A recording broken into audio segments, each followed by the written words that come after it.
Il Santuario di Lezzeno sorge sopra un'altura panoramica che domina il lago di Como. Ha una facciata elegante in stile barocco, ma semplice e lineare con poche decorazioni. Di fianco alla chiesa, sul lato destro, si trova il campanile. L'interno ha una sola navata e riccamente ornato di marmi, tra cui il marmo nero di Varenna, stucchi e dipinti. Dietro gli altari una ricca collezione di ex voto.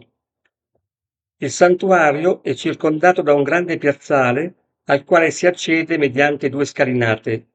Quella settentrionale è arricchita da 7 tabernacoli con mosaici moderni che rappresentano i dolori della Madonna. Dal santuario, salendo verso sinistra lungo un'ampia mulattiera acciottolata, si raggiunge in pochi minuti la Cappella del Miracolo.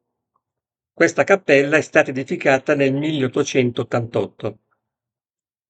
Dopo aver visto una panoramica con il drone, entreremo nel santuario e avremo così occasione di visitare l'interno.